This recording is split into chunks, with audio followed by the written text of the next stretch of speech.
Alis muna tayo ngayon. Bili tayo ng mineral kasi wala ng mineral ang tindahan.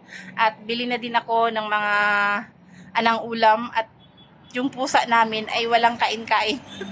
Simula nung dumating ako dito is 2 beses pa lang akong kumain. So 3 araw na ngayon. So tara.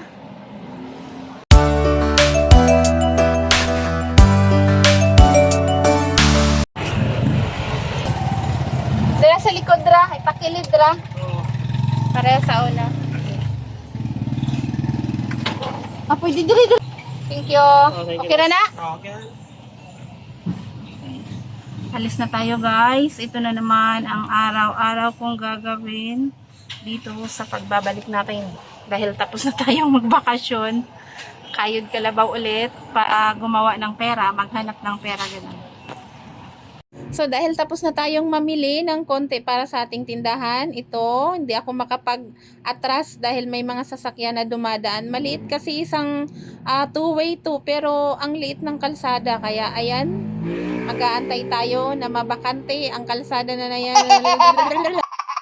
So ayun na guys, patingin-tingin sa bawat gilid kasi maraming sasakyan na nakaparking dyan sa gilid ko. Ayan nga, nakikita nyo naman kanina, meron ding e-bike. Uso talaga dito ang e-bike dahil walang lisensya. Hindi mo kailangan kumuha ng lisensya para mag-drive.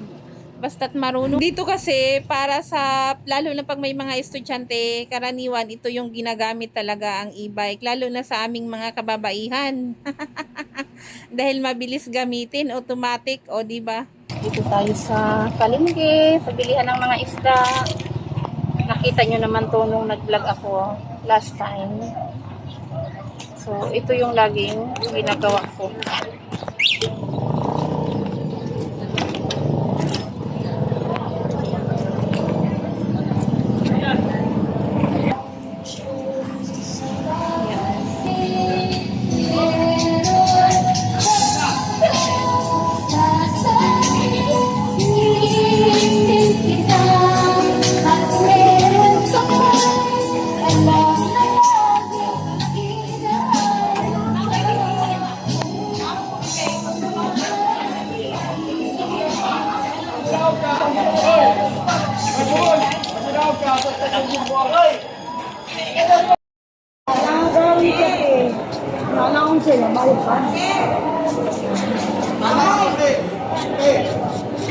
Okay lang videohin ninyong isda.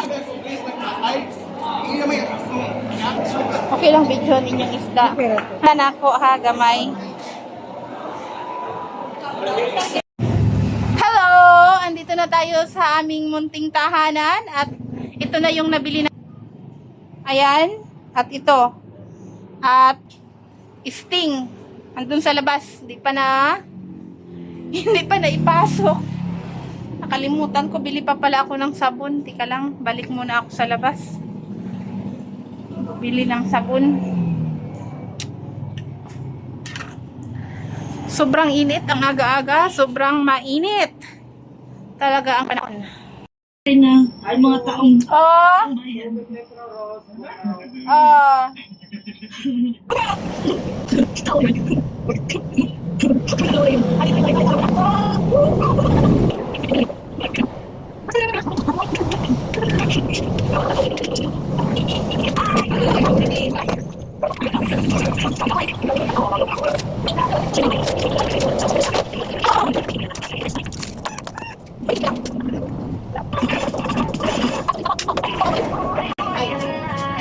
Sino ko?